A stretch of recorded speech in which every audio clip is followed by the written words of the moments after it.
Et ça fait déjà 1 heure qu'on est de retour de la pause et vous savez ce qu'on fait toutes les heures. L'idée, c'est de se lever. Donc, je vous propose de vous lever, messieurs, dames.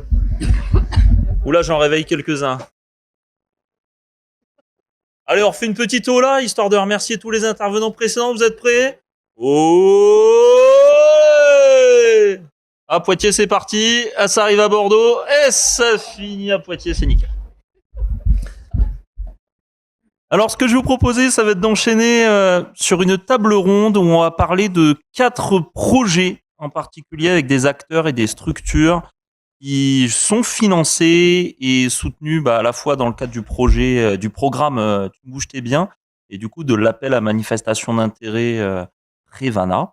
Et donc là, on va commencer avec mes 2 nouvelles acolytes. Donc j'ai Sonia Elambry, tu es responsable de la vie sociale et action collective de la mission locale de l'agglomération de Limoges, et la professeure Nicole Tubiana-Mathieu du réseau Limousin Sport Santé. Et vous allez nous parler toutes les deux d'un projet que vous portez toutes les deux, qui est le projet Bien dans ton corps, bien dans ta peau. Et donc vous allez nous exposer un petit peu d'où ça vient et comment ça se traduit concrètement.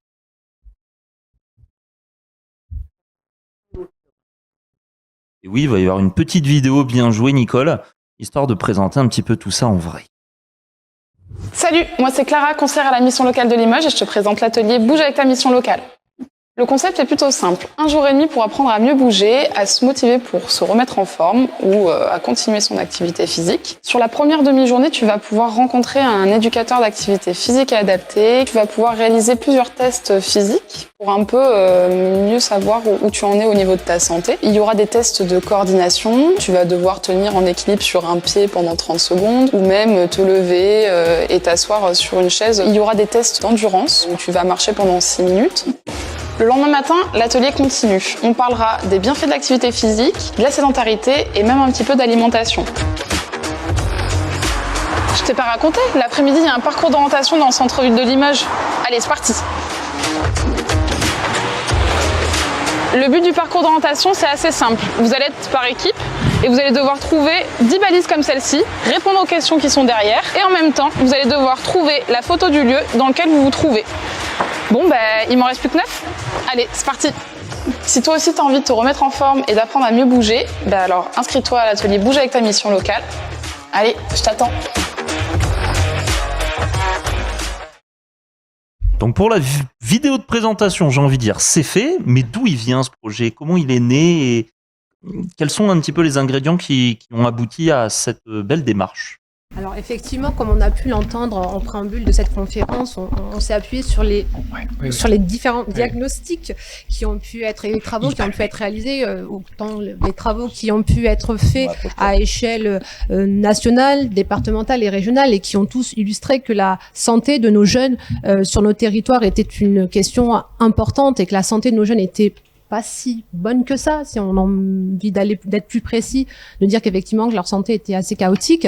Et nous, acteurs mission locale, qui sont acteurs de la jeunesse et qui sont aussi en droit plus près des jeunes de nos territoires, il nous paraissait indispensable de nous saisir de cette question-là et de déployer des actions qui ont pour vocation de lutter contre la sédentarité des jeunes, mais aussi sur les effets néfastes, et de prendre les choses un peu à l'envers et de dire comment, justement, nous, à notre échelle, on pouvait inverser un petit peu la tendance et concourir au bien-être d'une manière beaucoup plus globale, c'est-à-dire de proposer à la région un projet qui vise à travailler différents aspects, que ce soit le volet de la nutrition, le volet du bien-être, bien bouger et d'être bien dans sa peau. Donc ce sont tous ces éléments-là, ainsi que les éléments qui ont pu être remontés par nos acteurs de terrain, nos conseillers en insertion professionnelle qui travaillent au quotidien avec nos jeunes de nos territoires et qui témoignent effectivement d'une faible activité de la part des jeunes que nous accompagnons, d'une volonté qui n'est pas, on va dire, très prononcée quant à l'idée de reprendre une activité physique. Et j'ai envie de dire de se saisir de l'importance de la santé et de se poser la question comment faire de notre jeunesse et de ces jeunes que nous accompagnons les acteurs principaux de leur bien-être et veiller à ce que la santé soit effectivement au cœur aussi de leur questionnement. Et du coup, j'en profite pour toi, Nicole. Quelle est l'implication justement du réseau Sport Santé dans ce projet? nous, très clairement, Limousin Sport Santé, c'est mettre les jeunes à l'activité physique. Et donc, on porte ce projet. Alors, on a porté ce projet de janvier à novembre, et puis c'est 2024. Et c'est la mission locale qui le porte maintenant depuis novembre. Ce qui est intéressant, c'est que à côté des ateliers d'activité physique, il y a tous ces ateliers dont Sonia vient de vous parler. Donc, c'est vraiment une prise en charge globale du jeune. Alors, quelques résultats qui nous permettent déjà de mettre en évidence quels sont les freins et peut-être quelques manières d'améliorer les choses. Lorsque ces journées et demie, organisées par Clara, que vous avez vu, particulièrement dynamique, fait ces journées et demie, c'est une fois par mois, et il y a une évaluation derrière ces journées et demie. Alors c'est génial parce qu'il y a 61% à 70% des gamins, enfin des jeunes, pardon, qui disent OK, l'activité physique c'est relié à la santé. Et 82%, pour vous donner des chiffres exacts, oui c'est bien ça, qui disent eh ben maintenant je vais me mettre à l'activité physique. OK. Et qu'est-ce qui est proposé derrière? Notre éducateur, que vous avez vu, Hugo, leur fait faire les tests et après les prend sur un gymnase à Limoges une fois par semaine. En fait, notre proposition de passerelle, c'est 2 fois par semaine. Mais là, on les prend 1 fois par semaine et ça pendant 6 mois. Et là, les résultats sont un petit peu différents. Donc, il y a, au départ, 82% qui disent « OK, on veut y aller ». Et il y a à peu près 35% des jeunes qui vont venir à ces activités. Donc, en gros, il y a eu 82 jeunes qui ont été pris en charge pendant ces journées et demie, 31 jeunes qui ont participé aux activités physiques, 40% font plus de 3 séances. Parce qu'il y a aussi ceux qui arrivent une fois et qui s'en vont. Donc, en gros, c'est 35%.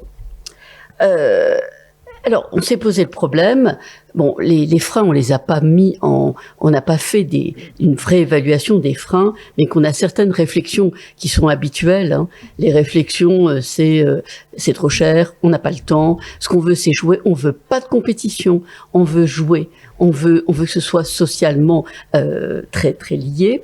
Et moi, pour avoir fait plusieurs kermesses, entre guillemets, sur les quartiers, comme par exemple le quartier de la Bastide, une des réflexions que j'avais eues, c'est tout a été rénové sur le quartier de la Bastide, donc pour les Limogeaux, je pense qu'ils connaissent bien.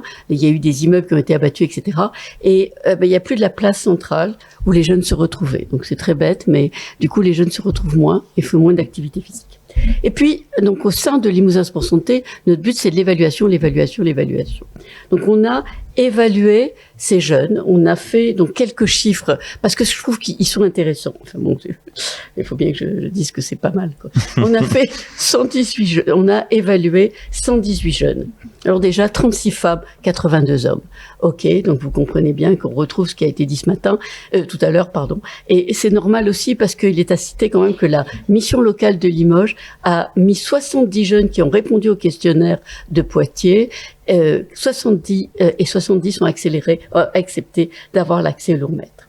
Médiane d'âge 21 ans, IMC, médiane à 24. Ça veut dire qu'il y a chez ces jeunes 32% qui étaient en surpoids et obésité. Ça peut expliquer pas mal de choses. Et puis on a fait le test de marche de 6 minutes, qui est quand même un test donc qui voit l'endurance, les capacités cardio-respiratoires, qui sont reliées à la survie.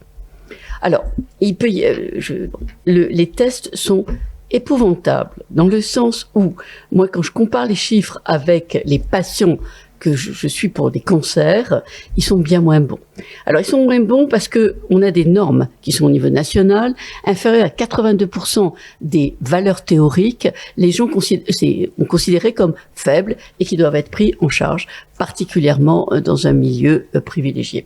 Et là, on n'en a pas un qui dépasse 80%. Les chiffres sont en médiane 71%, et aussi bien chez les filles, et 73% chez les hommes. Donc, en fait, ça fait poser pas mal de questions, et d'ailleurs qui vont être développées dans notre laboratoire de recherche auquel nous sommes associés. C'est que, est-ce que le test est adapté? Est-ce que les valeurs de référence sont adaptées? Est-ce que, alors les éducateurs vont nous répondre, et Laetitia qui est au fond nous a dit, oui mais ils sont pas motivés quand ils le font, alors que le mec qui a un cancer, qui a 60 ans, il est vachement motivé pour montrer qu'il a encore du peps. Donc n'empêche que ces tests sont quand même problématiques, et quand on prend aussi le test de hand grip, enfin de force musculaire dont on vous a parlé tout à l'heure, il y en a quand même pas mal de faible, 12%. Chez les hommes, ils sont vraiment dans les critères faibles. Il y en a même pathologiques, et on en a 3 pathologiques vraiment. Enfin, ok. Donc des tests qui posent problème. Donc ça veut dire que il faut qu'on y aille, il faut qu'on essaye d'être efficace. Je peux pas vous donner les résultats à 3 et 6 mois parce que je ne les ai pas encore, mais on les aura. Est-ce qu'on améliore les jeunes qu'on arrive à mettre dans le programme? On essaye, donc on voit bien que non plus cette mobilisation sur un site extérieur à la mission locale, c'est pas génial. On est un peu meilleur sur la mission locale rurale. Là, ils se déplacent plus facilement, mais bon, ça fera l'objet d'autres présentations. On a décidé depuis avril de mettre sur place, sans la mission locale, devant les réflexions des jeunes, on n'a pas le temps de venir, c'est trop loin, on n'a pas de moyens de se déplacer, etc. Bon, c'est tout des réflexions, et on fait, avec les belles études que nous ont été montrées tout à l'heure, ça montre que c'est la réalité, on fait la réflexion de chacun. On a mis en place un éducateur sur la mission locale, et il y a eu du mois de mai, du 5 mai au 20 avril, 56 jeunes qui sont venus, avec 72 participations. Donc très clairement, on a un petit levier. Ouais. C'est qu'il faut pas obliger les gens à aller un jour où, en plus, c'est toujours le même jour, à la même heure. Ben non, là j'ai un entretien d'embauche, etc. Ce qui est naturellement prioritaire. Donc on arrive à essayer d'aller un petit peu plus loin, et en tout cas, il y a une mobilisation, et la mission locale a vraiment mis ça dans sa dynamique, et je pense que ça peut être extrêmement positif. Eh bien, un grand merci à toutes les deux. Tu voulais rajouter quelque chose, Sonia ? Non, alors juste préciser quelques éléments parmi les freins.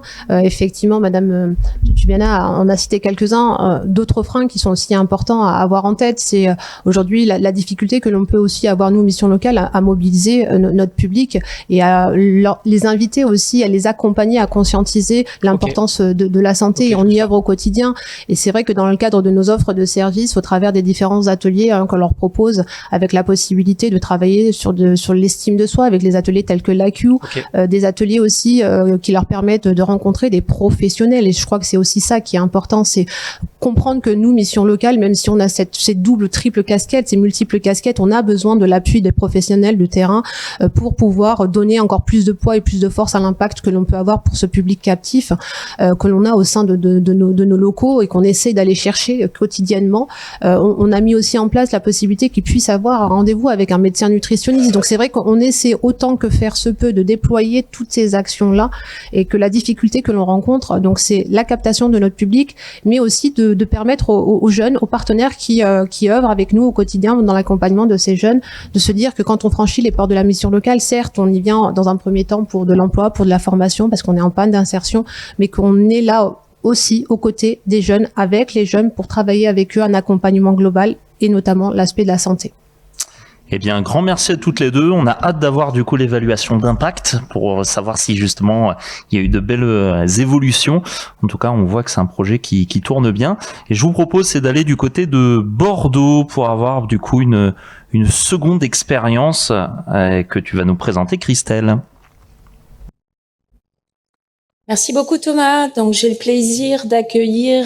Donc là, on va être sur la valorisation de 3 projets. Donc un premier projet Bouge en Rose, qui est piloté à la fois par l'association Optimiste et l'association Jeunes et Rose. Donc à la fois en présence de Monsieur Julien Bourrelier, qui est directeur de l'association Optimiste, de Madame Anne d'Espagne, qui est la coordinatrice de l'association Optimiste, de Mélanie Courtier, qui est cofondatrice et directrice de l'association Jeunes et Rose, et de Chloé Reichsteiner, qui est coordinatrice du projet de l'association Jeunes et Rose. Voilà, donc si vous en êtes d'accord, peut-être dans un premier temps, nous dire quelques mots du projet, que vous avez pu travailler en étroite coopération entre vos 2 associations. C'est un peu ça. Bonjour à tous. L'idée de cette action était de mener une action auprès des lycéens. Une action qui allait marquer un peu les esprits des lycéens et lycéennes, de par les émotions qu'on voulait générer au regard d'un défi sportif qu'ils allaient réaliser, sur lequel ils allaient se projeter, s'entraîner et puis réaliser. Et puis une action de sensibilisation qui touche l'intime, autour aussi d'un sujet qui est délicat à discuter ou sur lequel on a du mal à échanger, le cancer féminin notamment, sur lequel des actions développées par l'association partenaire met en exercice des actions de dépistage du cancer du sein notamment. Oui, donc moi je tiens à dire que l'année dernière à la conférence Innovae, on était encore à l'état de projet avec Optimist sur Bouge en Rose, qu'on avait déjà eu des échanges dans cette salle sur ce qu'on pourrait faire pour apporter une réponse effectivement comme le dit Julien avec le sport, l'activité physique, un défi pour répondre à la problématique que nous on porte depuis longtemps, qui est celle de la sensibilisation au cancer du sein. Et que ce projet s'inscrit aussi dans des chiffres qui sont assez alarmants concernant les cancers de façon générale chez les jeunes, puisqu'il y a une augmentation qui est connue maintenant de plus 80% des cas de cancer chez les personnes de moins de 50 ans ces 30 dernières années. Donc pour nous, c'était important d'essayer d'apporter une réponse aussi aux questions qu'on avait des lycéens tout le temps, qui étaient mais comment on fait pour se prémunir en fait d'un cancer du sein au-delà des ateliers d'autopalpation qu'on porte à leur côté depuis 2018. Et du coup, ça nous est apparu évident de travailler avec Optimist, qui sont des acteurs majeurs sur le sujet de l'éducation physique et des jeunes et des défis.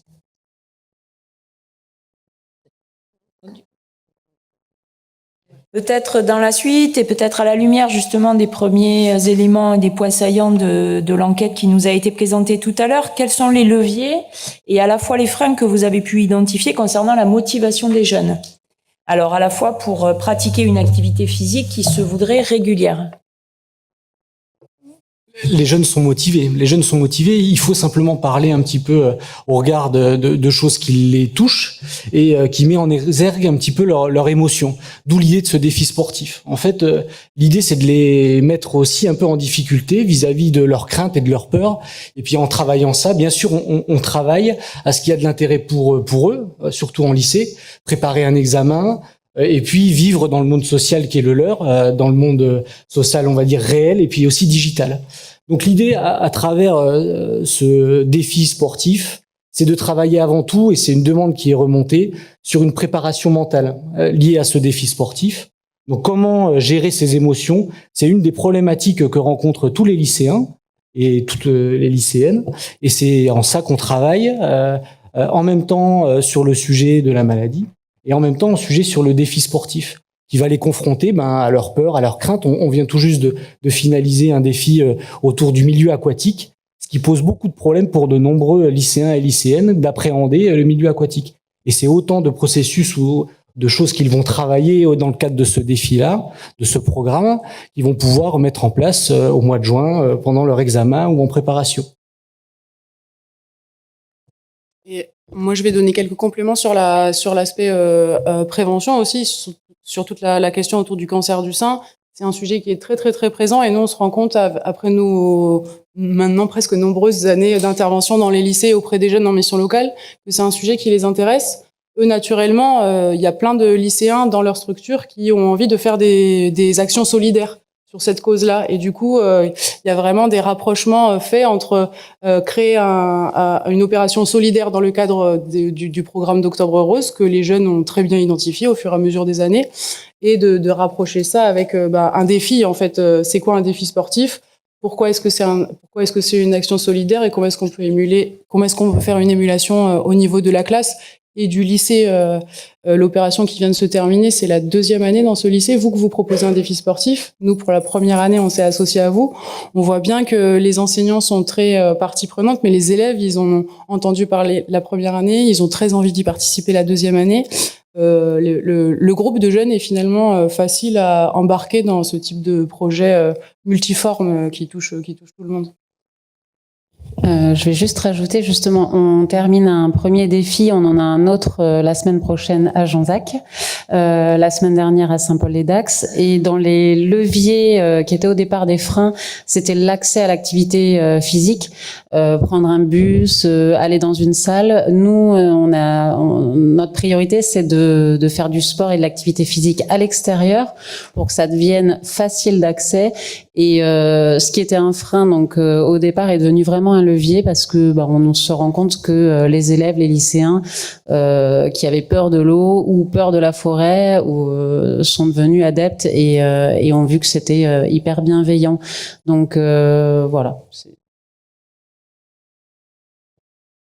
Et peut-être, l'avantage majeur, bon, même si vous l'avez déjà évoqué, mais justement le fait de conduire ce projet en partenariat et en binôme avec une autre association, c'est quels en sont peut-être les bénéfices ou la plus-value au travers et peut-être d'impact aussi auprès des actions auprès des jeunes. Pour nous, la plus-value, c'est qu'on combine nos expertises et puis du coup, Jeunes et Roses, nous, on est un collectif de patientes, on est toutes passées par la case cancer du sein, donc on a cet aspect témoignage, partage de vécu pour, comme disait Julien, en fait, le côté émotionnel et prendre à partie les jeunes. Et puis Optimiste apporte toute sa complémentarité sur l'aspect sportif. Ouais, je pense que c'est important d'avoir deux voix dans ce genre de projet qui n'excluent en fait ou qui maximisent le fait d'inclure tout le monde. Il y a des adeptes au sein des classes du sport, des notions qui tournent autour du sport, du défi sportif. Il y en a aussi qui ne le sont pas du tout. Le fait d'intervenir à deux voix, c'est aussi donner l'opportunité à ceux qui en sont un peu éloignés ou empêchés ou qui n'adhèrent pas forcément au monde du sport, au défi sportif, au message que l'on veut faire passer. Et proposer deux portes d'entrée, ou en tout cas plusieurs voies, je pense que c'est la complémentarité, ou en tout cas la force de ce projet-là, de mener ça entre deux assos. Et peut-être une dernière question, comment vous imaginez en tout cas un essaimage sur le territoire pour toucher davantage de jeunes?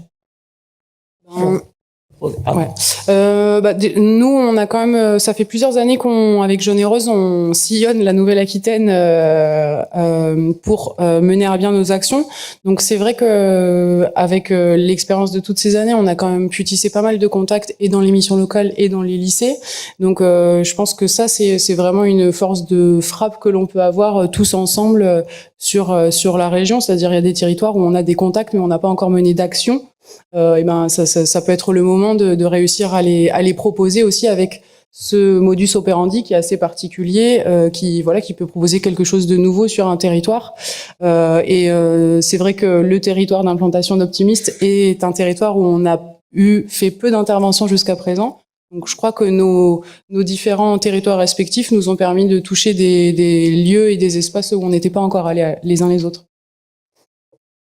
Je pense que là où on a encore à s'améliorer, c'est rejoindre ou se rapprocher du langage des jeunes, des lycéens, en allant faire beaucoup d'images et de vidéos qui sont inspirantes au regard des expériences et des défis sportifs que mènent des lycées cette année et puis les années précédentes.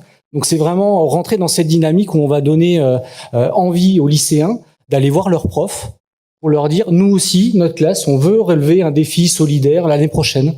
Comment on peut s'y prendre ? Donc c'est transformer la force des réseaux sociaux pour des projets solidaires, pour des projets de prévention de la santé. Je pense que là, on a encore à beaucoup s'améliorer.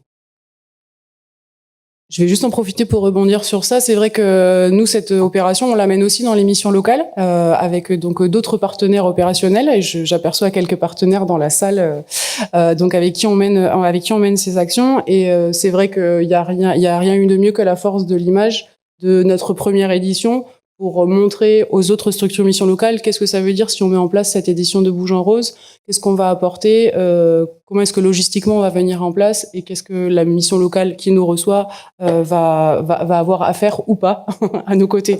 Et donc tu as complètement raison sur le fait de imager nos projets quand ils s'adressent à des jeunes.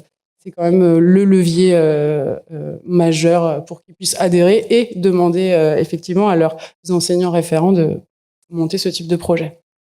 On a touché 700 jeunes cette année, je tiens à le préciser quand même. Bon, et ça fera le lien, excusez-moi, juste ça fera le lien puisque simplement vous avez pu nous fournir donc une captation vidéo. Voilà, et donc voilà. Donc si Jérôme, tu veux bien projeter la vidéo. Salut, c'est Justine et Chloé. Aujourd'hui, on est le 21 janvier et on est à la mission locale de Sainte-Foy-la-Grande pour une action avec des jeunes de Sainte-Foy-la-Grande et de Bergerac. Donc cette action, c'est une action qu'on mène dans le cadre de notre projet Bouge en Rose, qui est donc notre nouveau projet pour les jeunes cette année et dans lequel on mêle nos actions de prévention habituelles contre le cancer du sein et l'activité physique adaptée. Alors ce matin, on a commencé par faire un atelier de prévention et ensuite on a fait un petit jeu avec des questions sur à la fois les symptômes et le cancer du sein en général et aussi sur l'activité physique et notamment l'activité physique adaptée. Et donc du coup cet après-midi on a pu mettre tout ça en pratique avec les jeunes avec l'aide d'une animatrice en activité sportive adaptée. Quels sont les effets de l'activité physique sur sa qualité de vie des patientes atteintes d'un cancer du sein? Ça l'aide à garder ses muscles en forme, À vider ses pensées. Parce qu'il y a d'autres rapports, le physique et le psychologique. C'est un point qui regroupe un peu les deux, c'est que on va avoir une meilleure tolérance au traitement. Au bilan de la journée, on est content de cette première opération. Les jeunes ont été assez réceptifs et on est assez contente. Et donc, on va continuer à mener ce type d'opération la prochaine fois dans un lycée pour continuer à mêler sport et prévention contre le cancer du sein.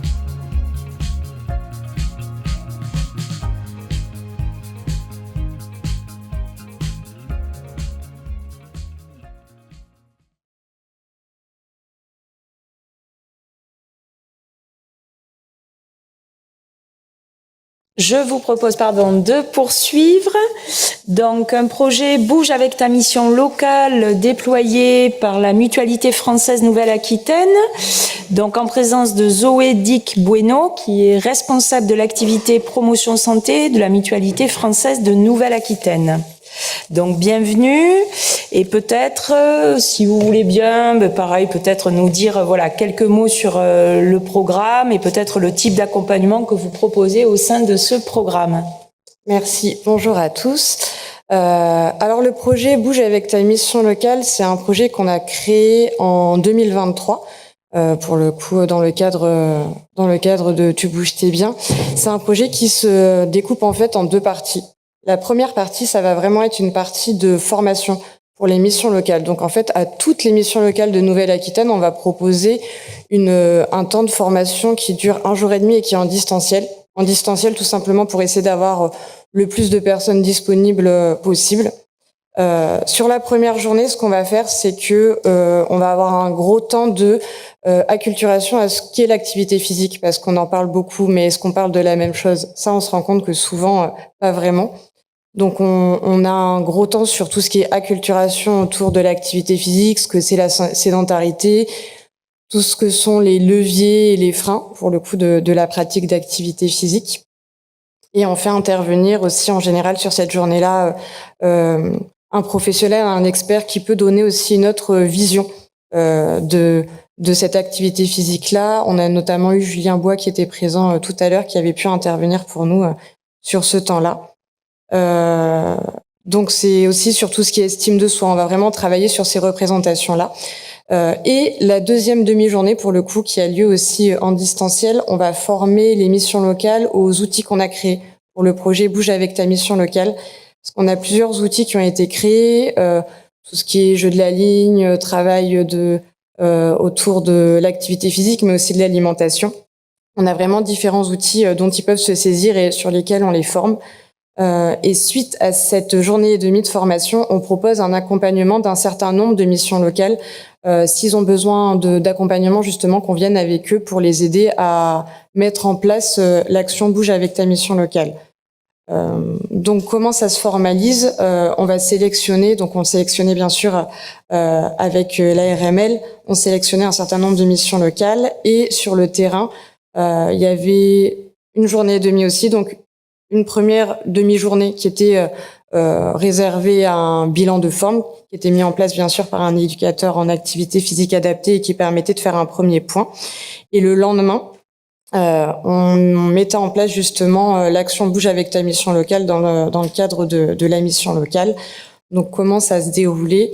Le matin, en fait, c'était réservé à tout ce qui est notion de l'activité physique, de la sédentarité avec les différents outils qu'on peut utiliser. Le midi, on mangeait justement avec les jeunes parce qu'on s'est rendu compte qu'effectivement, on posait plein de questions, on avait plein d'outils, mais le moment de la pause, justement, c'est le moment un peu plus informel où ils venaient plus nous poser des questions en aparté, où on pouvait un peu plus,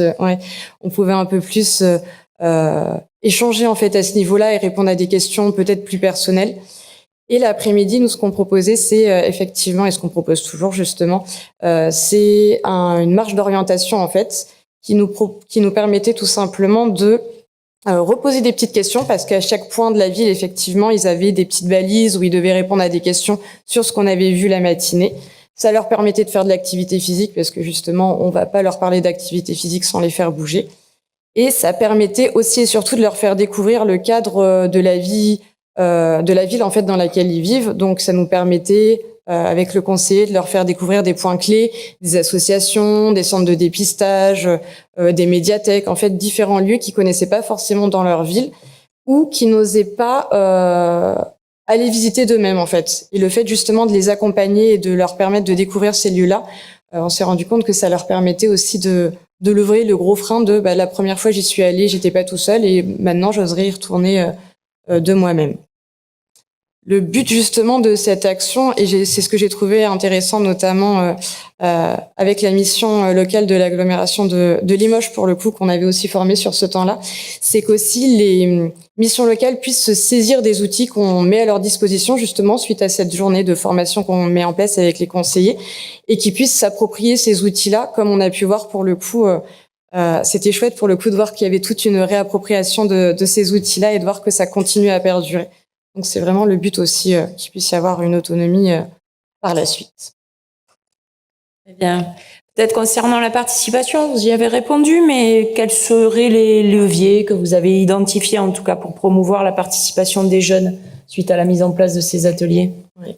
Effectivement, pour que les jeunes puissent participer, il faut qu'il y ait un gros travail de mobilisation du conseiller ou du référent santé de mission locale qui a vraiment la proximité avec ces jeunes pour qu'ils puissent les amener à participer à cet atelier parce que il reste quand même le frein de activité physique. Parfois, ce terme ou sédentarité, ça peut faire peur, ça peut être un petit frein, mais effectivement, quand il y a eu cet accompagnement et cette explication de on va faire ça, il y aura ces petites activités-là, ça permet de lever un gros frein pour le coup à leur participation. Et est-ce que vous auriez souligné, en tout cas, des différences, selon l'appartenance territoriale et notamment peut-être la question entre des missions locales qui seraient plutôt rurales ou urbaines? Est-ce que il y a des spécificités, peut-être en termes de freins ou de leviers ou de ressources? Est-ce que vous pouvez nous en dire un mot? Oui, il peut y avoir effectivement des différences au niveau de la mobilité, surtout, je dirais. Parce que dans certaines villes ou dans certains lieux, il existe des aides, il existe des associations, mais c'est pas toujours facile d'accès. Donc effectivement, tout ce qui est infrastructure, ça va être hyper important pour faciliter l'activité physique des jeunes, ça c'est sûr. Et c'est pour ça qu'on a une grosse partie en fait sur notre action qui est sur tout ce qui est mobilité active. Ok, pour le coup, on parle d'activité physique, mais je peux aussi me déplacer à vélo, je peux mettre en place des pauses actives, ce genre de choses. Pour le coup, on essaie de travailler vraiment sur ces petits leviers-là. Effectivement, il peut y avoir des freins quand il n'y a pas, par exemple, les réseaux au niveau des vélos qui sont bien organisés. Ça peut être un petit frein, mais on essaie toujours de trouver les leviers de s'il n'y a pas ces réseaux-là, il y a de la marche qui existe, il y a des parcours de marche. Je ne sais plus qui en parlait tout à l'heure, mais il y a tout ce qui est parcours Terra Aventura aussi qui existe dans pas mal de lieux. Donc, on essaie toujours de s'adapter dans le lieu sur lequel on intervient. Non, après, s'il y a des questions, on va les proposer par la suite. Bon, mais merci beaucoup. Et puis le dernier projet qu'on a le plaisir d'accueillir, donc le projet qui s'appelle Mon Parcours Conso, qui est déployé par l'association Addiction France, qui est représentée par Séverine Manceau, chargée de prévention et formation au sein d'Addiction France. Voilà, si vous voulez nous dire donc quelques mots dans un premier temps autour de votre projet. Donc bonjour à tous.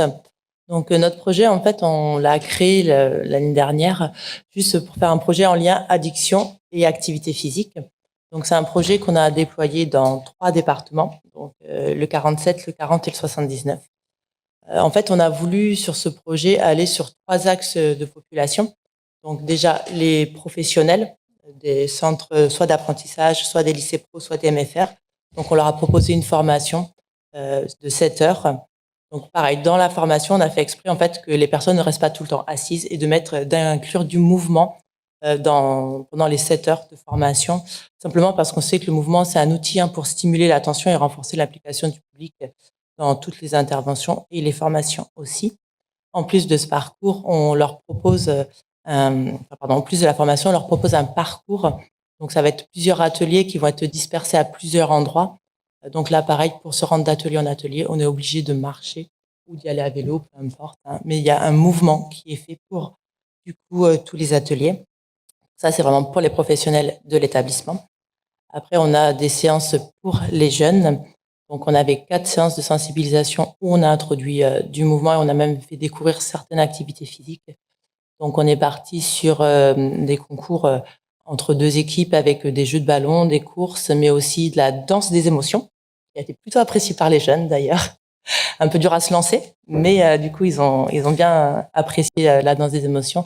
On a fait aussi des ateliers de boxe, puisque j'avais la chance d'être en co-animation avec le professeur de sport du CFA et mon collègue et à FISTAPS. Donc, du coup, pour lui, c'était aussi plus simple de mettre de l'activité physique dedans. En plus, pour les jeunes de ces 4 séances de sensibilisation, on a fait un parcours aussi avec des ateliers où là, pareil, ils devaient se déplacer dans tout l'établissement. Voilà. Après, du coup, sur un des établissements, on va faire une journée carrément activité physique où on va aller sur des choses ludiques. On va faire de l'acrobranche, on va faire des jeux de raquettes, des jeux de ballon, mais pour leur montrer que voilà, dans le quotidien, on va pouvoir, en vacances, par exemple, introduire de l'activité physique. Voilà à peu près pour les jeunes. Ah oui, ici. Pendant 2 séances, ils nous ont créé des outils. Tout à l'heure, voilà, vous allez avoir un outil qui va être diffusé, donc pour qu'ils transmettent à leur père du coup des messages. Donc leur père, soit que ce soit d'autres jeunes des lycées ou des CFA, mais aussi à leur maître d'apprentissage, puisqu'on avait été plutôt sur le secteur où il y avait de l'apprentissage. Le 3e volet, du coup, ce serait l'entourage et l'apprentissage. Donc, ça a été plus compliqué pour nous de mettre cette partie-là en place. On les a simplement conviés à une soirée sur un établissement où les jeunes, justement, présentaient les outils qu'ils avaient créés. Merci beaucoup. Peut-être, comme sur les autres projets, quels sont les freins que vous avez pu identifier ou alors les leviers, au contraire, d'implantation et qui ont pu favoriser le développement de ce projet ? Alors au départ, on avait 4 structures qui avaient été ciblées, dont 2 MFR. Et du coup, le frein qu'on a rencontré avec les MFR, c'est justement le temps qu'il fallait dégager aux participants et aux professionnels pour s'investir dans ce projet. Donc ça a été beaucoup plus compliqué de le mettre en place au niveau des MFR. Après, sur le CFA, le lycée professionnel qui avait été ciblé, ça a été beaucoup plus simple. L'établissement était plus partie prenante. Donc il faut vraiment que l'établissement soit partie prenante pour que ça se passe vraiment bien. Et au niveau des leviers, sur un de nos établissements, on avait des jeunes qui étaient volontaires. Donc là, c'est là où le projet a le plus fonctionné. On a eu plus d'outils qui ont été réalisés en tout cas.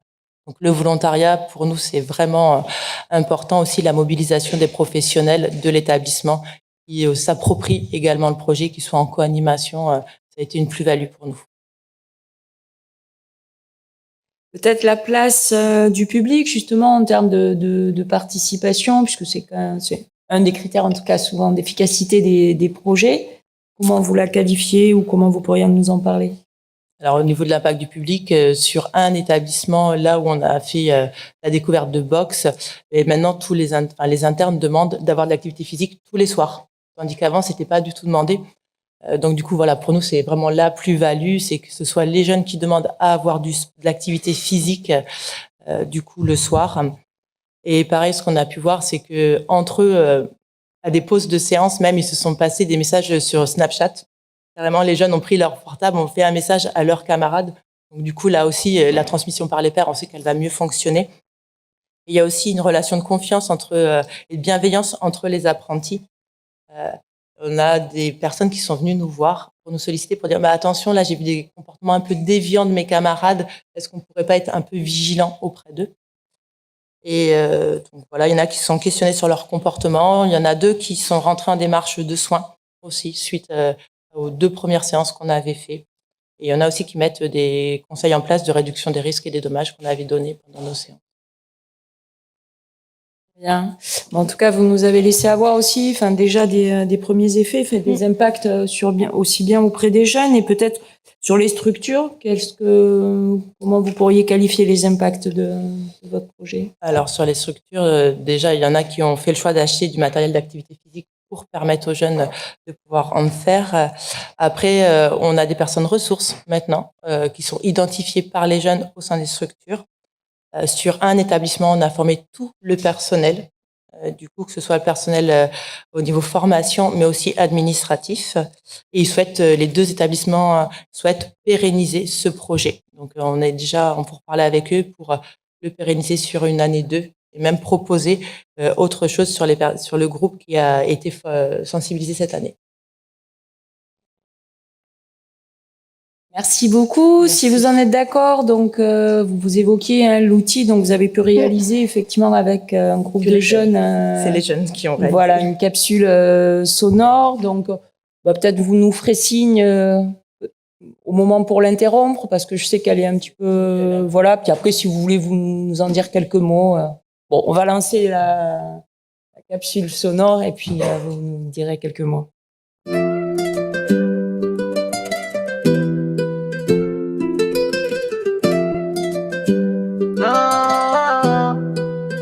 T'as pris une bouffe et t'as bu un verre, t'as l'impression que tout c'est clair, mais tes yeux s'embriment. Ton corps est lourd, faut pas prendre ce risque, c'est trop sournois, c'est pas d'amour. Non, ne prends pas le volant, t'es pas invincible. Les erreurs de route peuvent être irréversibles. Quand l'alcool ou la fumée t'embrasse le cœur, c'est pas toi qui décide, c'est la peur. Ne prends pas le volant, laisse-toi guider. Repose-toi un moment, tu mérites de respirer. Tu penses être maître de ta vie, de tes choix, mais la route change avec la brume dans ta tête, crois-moi. Un instant de folie, un détour fatal. Si tu fais pas attention, c'est un avenir brutal. Non, ne prends pas le volant, t'es pas invincible. Les erreurs de route peuvent être irréversibles. Quand l'alcool ou la fumée t'embrasse le cœur, c'est pas toi qui décide, c'est la peur. Ne prends pas le volant, laisse-toi guider. Repose-toi un moment, tu mérites de respirer. C'est pas un défi, c'est pas un jeu. Quand t'es derrière ce volant, les conséquences sont là. Rappelle-toi de ceux qui t'aiment, de ceux qui comptent sur toi. Alors réfléchis avant. Ne prends pas le volant, laisse-toi guider. Repose-toi un moment, tu mérites de respirer. C'est pas un défi. Voilà, c'est un groupe de 4 jeunes qui a écrit les paroles. Après, grâce à l'IA, ils ont réussi à mettre en musique. Ils ont fait le choix de partir sur l'alcool et le volant parce que une semaine avant, il y a eu un accident. Du coup, avec un jeune apprenti qui avait pris le volant alcoolisé. Donc voilà, c'est pour ça qu'ils ont fait le choix de parler d'alcool au volant.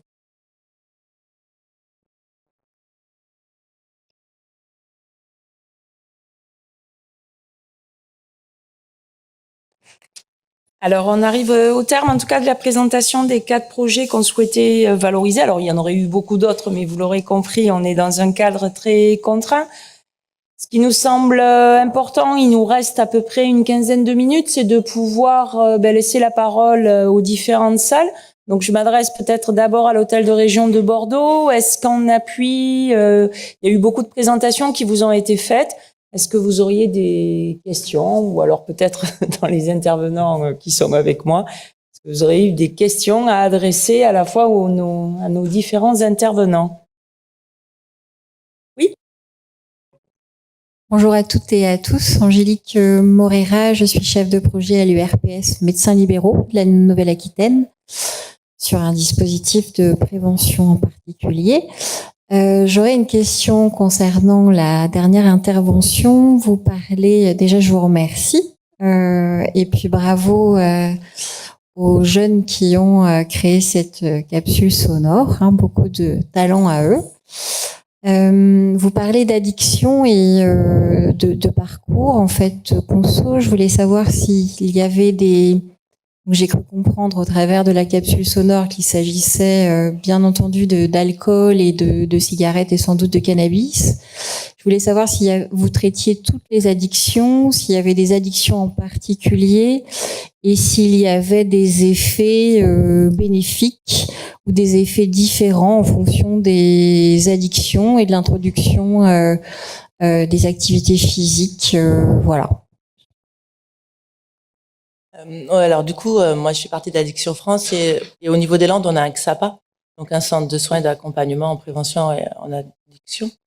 Du coup, en fait, on prend les addictions au sens large, donc avec consommation de substances et sans consommation de substances. Donc on va pas cibler une addiction en particulier.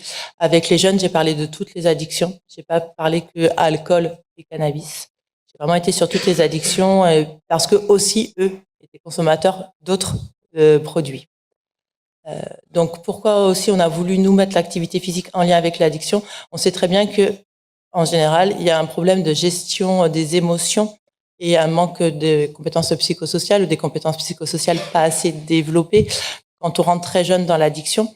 Donc c'est aussi pour ça que dans nos interventions on a parlé de la gestion des émotions du coup pour faire le lien aussi, et activité physique, on sait que ça permet de mieux gérer du coup les émotions. Je vous remercie. Est-ce qu'il y aurait une autre question? Je veux bien juste faire un petit commentaire, parce que tous les projets que vous avez là ont été soutenus à un moment ou à un autre par Prévadin, qu'a évoqué Claire Lagarde tout à l'heure, donc on est un peu fiers de nos enfants là. Mais surtout, ce que je retiens, ça a été le cas de l'action sur les addictions, c'est l'effet transformation aussi de cette approche par l'activité physique. C'est-à-dire que chacun des acteurs que vous avez là a été soutenu par le passé pour des actions de santé tout aussi respectables que la promotion de l'activité physique, mais le choix que l'on a fait, et vous faites partie de ceux qui ont relevé ce défi, sans faire de mauvais jeu de mots, mais c'est de transformer votre intervention, pas pour changer de chemin, mais plutôt pour le bonifier en utilisant l'activité physique comme un levier puissant de promotion globale de la santé. Et j'insiste là-dessus parce que c'est aussi des collaborations qui sont nées de cette conférence et de ce message qu'on veut passer ici. J'espère qu'en plus, pour vous aider tous ici à Limoges et à Poitiers, les résultats de l'enquête qui nous permettront dans quelques temps d'avoir aussi une approche un petit peu plus territoriale et peut-être d'aider les acteurs à se saisir de ce problème-là en fonction de spécificités locales. Mais j'espère qu'à travers cette conférence et ces exemples-là, on continuera à creuser ce chemin-là, parce que vous êtes des exemples et des petites fiertés pour nous. Merci beaucoup. Je vais passer la parole à mon collègue sur l'hôtel de région de Poitiers. Merci Christelle. Oui, donc dernière séquence de questions-réponses. Je vais en profiter aussi pour demander à Pauline Viau de la région, Stéphane Robin de l'ORS Nouvelle-Aquitaine de venir nous rejoindre si vous voulez bien. Sait-on jamais, il y a peut-être une question qui vous sera adressée. Voilà, donc je me tourne vers vous dans la salle de Poitiers. Auriez-vous une question? Et si c'est le cas, présentez-vous et essayez de préciser à qui elle s'adresse. Vous avez tenu jusque-là? Oui, je vous en prie, vous avez un micro. Bonjour, je m'appelle Roxane, je suis en STAPS à Poitiers en 3e année. Je suis accompagnée du coup de mes collègues Emma et Loane, on est ensemble en STAPS. Et mes deux collègues font partie d'une association qui s'appelle Pas à Pas. Donc c'est une association qui représente les étudiants en mention APAS, donc activité physique adaptée et santé. Et j'ai fait partie également du BDE STAPS Poitiers, donc qui représente l'entièreté des étudiants en STAPS. Donc on avait une petite question du coup par rapport à tous ces projets et toutes ces stratégies qu'on a pu voir. comment nous, en tant qu'association, on peut essayer d'être inclus au maximum et essayer de s'intégrer au mieux territorialement dans tous ces processus, parce qu'on a vraiment l'envie, la disponibilité et les ressources humaines et matérielles, en partie grâce à l'université, pour pouvoir y participer, et notamment que ça soit bénéfique pour les étudiants et étudiantes qui, nous, sommes bientôt formés à l'encadrement en tant que tel, l'activité physique, adaptée pour certains. Donc voilà, donc ça se passe, c'est une question qui concerne un peu plus Poitiers, mais je pense aussi aux associations étudiantes en STAPS de Limoges, donc Limousin STAPS et le BDE STAPS Bordeaux, qui, je pense, me rejoindront sur cette intervention. Donc voilà, comment on pourrait être utile, se rendre utile et pouvoir aussi s'intégrer dans tous ces processus et projets. Alors, merci beaucoup pour votre question. Donc, si j'ai bien compris, la question, c'est comment on peut valoriser et vous permettre de vous impliquer. Vous êtes des futurs professionnels et de profiter à toutes les dynamiques. On a eu pas mal d'illustrations aujourd'hui et il y en a d'autres aussi. Alors, à l'échelle de Poitiers, mais au-delà, peut-être ça intéresse tous les étudiants en STAPS de Nouvelle-Aquitaine. Florent Boucher, peut-être un avis? Je me permets, oui. Je suis un ancien STAPSien, un ancien prof de PS.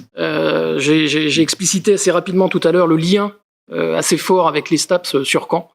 La personne qui est venue évaluer tout le projet à l'origine avant qu'on se lance et qu'on soit le centre national, c'est le directeur adjoint des STAPS. J'interviens de temps en temps auprès des M1, M2 en APA.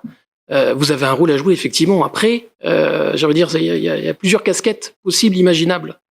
Un, c'est vous venez sur une association, sur une collectivité, au sein d'un établissement, avec la casquette de stagiaire.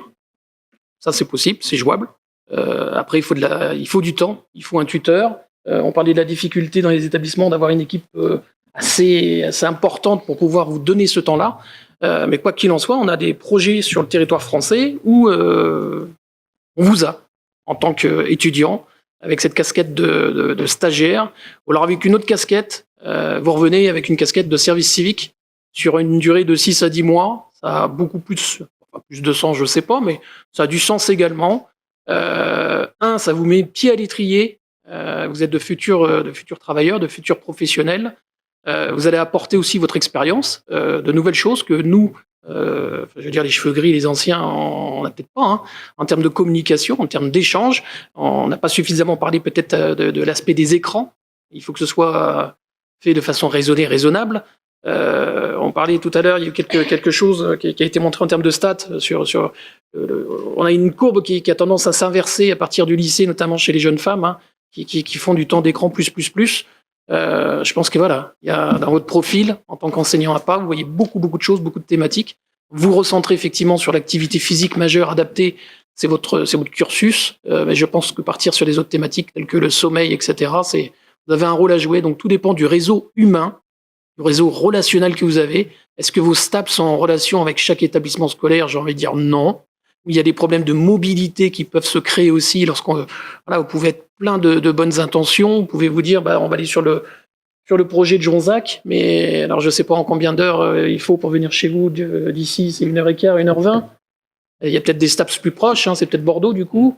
Mais voilà, il y a quelques freins, pas mal de freins avec vous. C'est tellement plus facile sur des territoires urbains, entre guillemets, proches de l'université où vous pouvez agir. On a d'autres projets, alors là on parle des STAPS, hein, avec l'IFSI, les écoles d'infirmières, en lien avec les infirmières des établissements.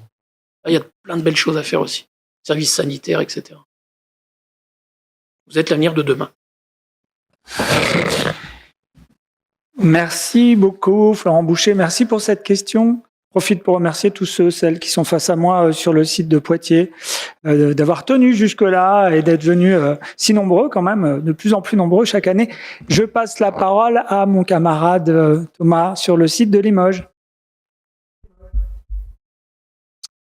Et nous voilà à Limoges. Est-ce qu'il y a des questions chez moi? Allez, là-bas, il y a 2 mains qui se lèvent. Alors j'espère que vous êtes ensemble. Alors, je vous laisse vous présenter. Oui, bonjour. Donc, Claire Fourquet. Donc, je suis psychiatre sur Esquirol. Je suis médecin responsable du service d'activité physique adaptée. Et moi, la question, c'était alors toutes les problématiques que tous les intervenants ont pu donner, on a les mêmes, sauf que c'est peut-être encore plus, avec tous les freins liés à l'isolement, le coût, etc.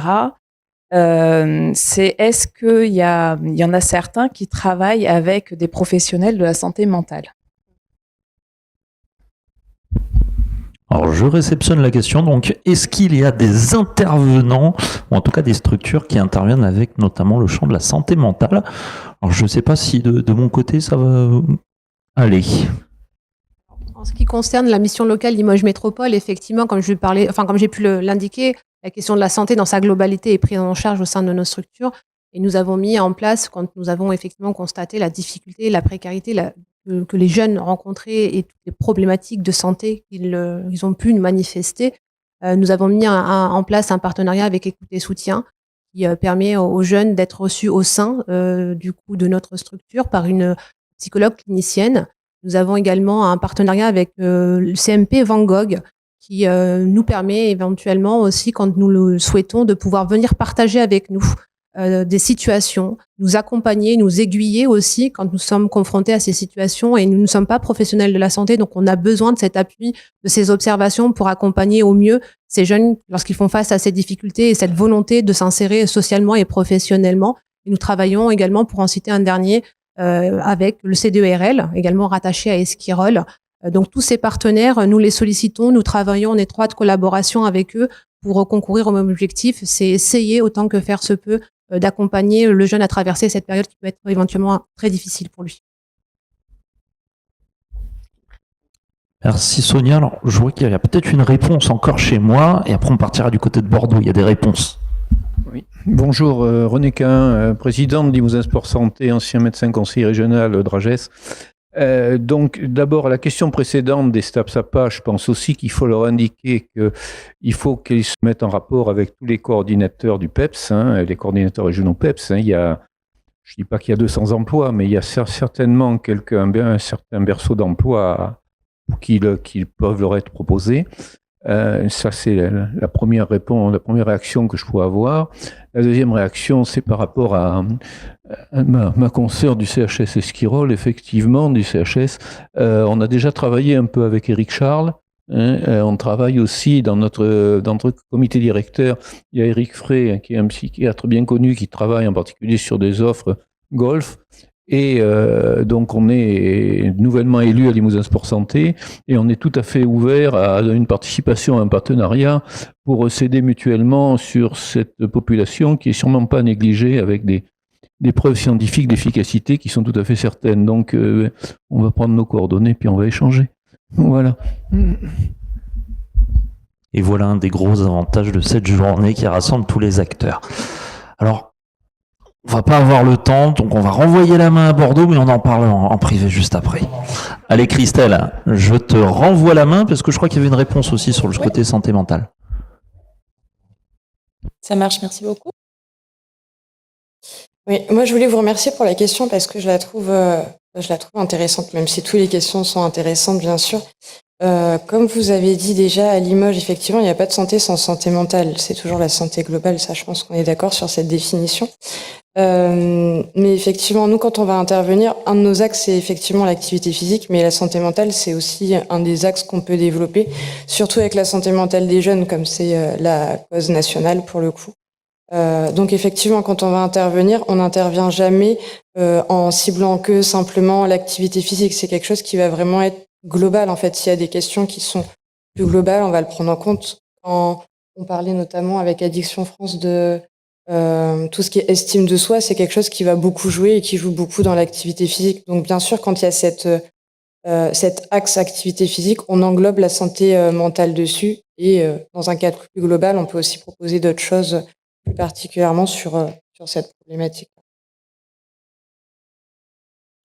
Moi, je veux juste ajouter que toutes les actions et les interventions qui nous amènent à être en contact des jeunes adultes doivent aussi servir à repérer des situations dans lesquelles peut-être on pourrait renseigner, orienter les jeunes vers des thérapeutes, des professionnels. Je sais qu'à La Rochelle, ils mènent tout un dispositif où ils essayent de détecter le plus tôt possible des signes avant-coureurs liés à des pathologies mentales.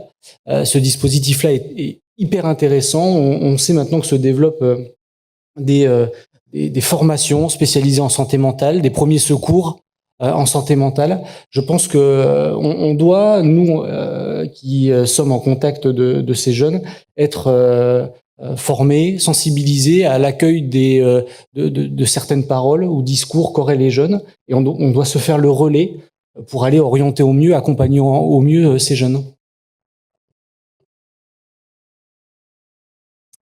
Bon, merci beaucoup. On arrive à la fin de cette conférence, à moins qu'il y ait d'autres questions, mais on va respecter un petit peu le timing. Je tenais à remercier vivement toutes les personnes qui ont pu participer à la fois à l'organisation, à la construction de cette demi-journée. Et donc, on le voit à quel point c'est un enjeu et il y a de quoi dire, en tout cas, autour de la promotion de l'activité physique. Peut-être vous rappeler, en tout cas, qu'on vous a donné à l'entrée des 3 hôtels de région une feuille d'évaluation, s'il vous plaît, voilà, de pas oublier de remplir et de nous remettre.